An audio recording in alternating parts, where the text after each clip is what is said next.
I'm smart in that I can answer arithmetic problems or I know random information about stuff. Yet, the truth is that I don't actually need to have a high IQ to be regarded as brilliant or extremely intelligent. In reality, according to experts, there's a lot more to it than that. And a lot of really clever people aren't even aware of how smart they are. I need to be prepared for the situation at hand if I'm going to meet the demands of every single student. I will make sure to give every student my undivided attention. No student will be overlooked. Good afternoon, everyone. Today we will tackle about the multiple intelligences according to Howard Gardner. So, number one, how does Gardner's theory of multiple intelligences challenge traditional views of intelligence in education?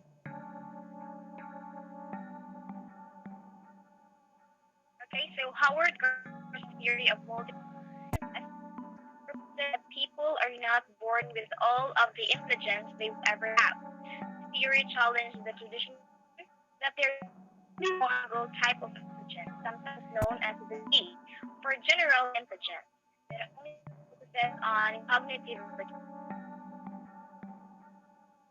Yes, I agree with that, Jade, because in a classroom setting, in traditional view of intelligence, teacher teach a topic or a subject, while on the other hand, in multiple intelligence theory, teachers structure learning activities around an issue or question and connect subjects. And teachers develop strategies that allow for students to demonstrate multiple ways of understanding and value their uniqueness. Now let's proceed to number two. How might individuals have a different profile of multiple intelligences based on genetics and experience? So, in my own point of view, all of us have a unique and different profile because of our genetics or heritability and experiential factors. For example, one child may have stronger musical intelligence and mathematical intelligence, while another may have a stronger linguistic or interpersonal intelligence. Therefore, these distinct multiple intelligences are different because of individual experiences and genetic. Now let's proceed to number three.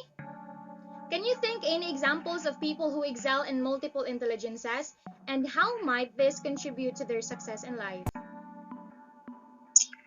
Yes, children who exhibit other sets of trends, like those in the arts, for instance, frequently receive far less encouragement for their ability and learning experiences that don't always connect with them or let them put their skills to use. Yes, I do agree with that, Miss Tracy, because there are a lot of people who has multiple intelligences have succeeded in life. Now let's proceed to number four. What are some practical ways to incorporate teaching methods that support linguistic intelligence in the classroom?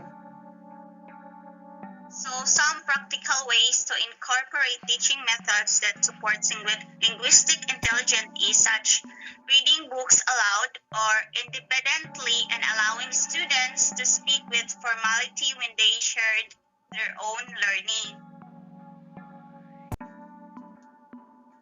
Okay, in addition, having your students to participate in oral activities like having a debate between two competing groups in class will greatly help the students with linguistic intelligence. Now let's proceed to number five. How might teaching for logical and mathematical intelligence be beneficial for students in their future careers? Yes, children with logical mathematical intelligence have several advantages, and you can spot characteristics like they are excellent at analyzing numbers, patterns, and their connections. They have strong problem solving abilities and learn best by reasoning and logical sequencing and analysis.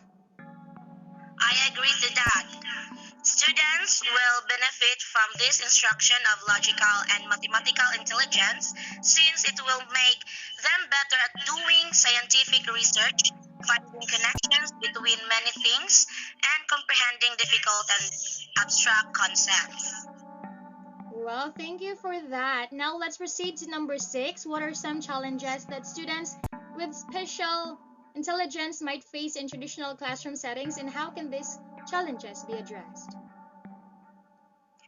So a visual spatial learner struggles with a variety of issues. Learners that are visual spatial, they frequently struggle with conventional teaching techniques, particularly step-by-step instruction.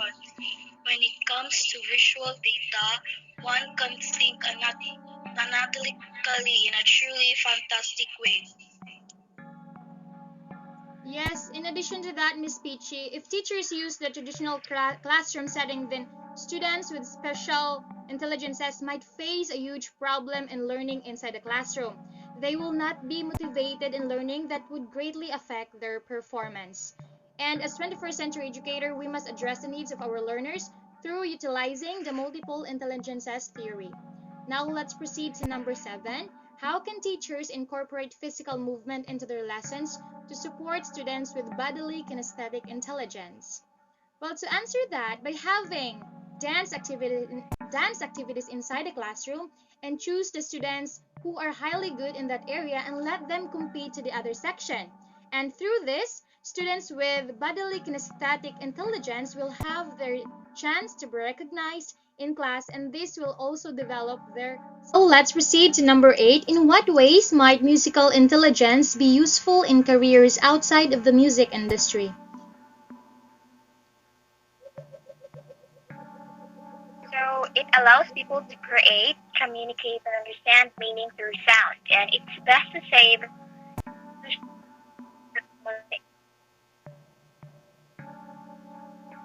Now let's proceed to number 9.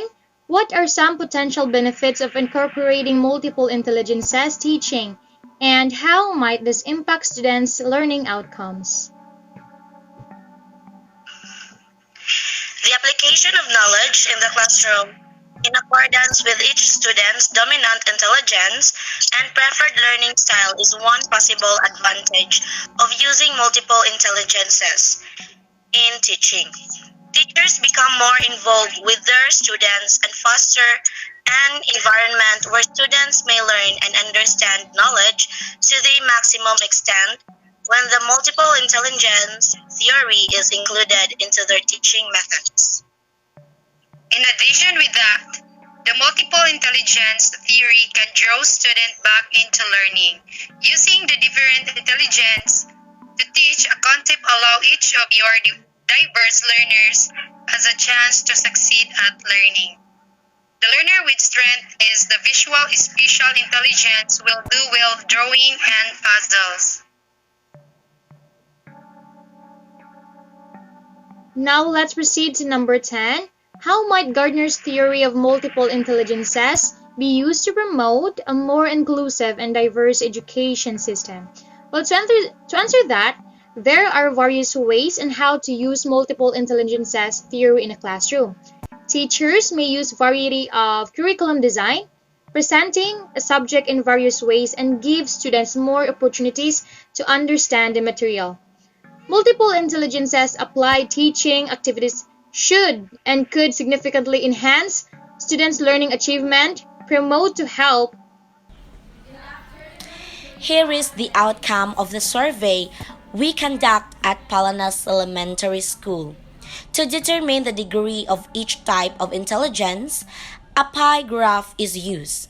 In order to gather information, our groups went to Palanas Elementary School and handed out assessment forms to each type of learner.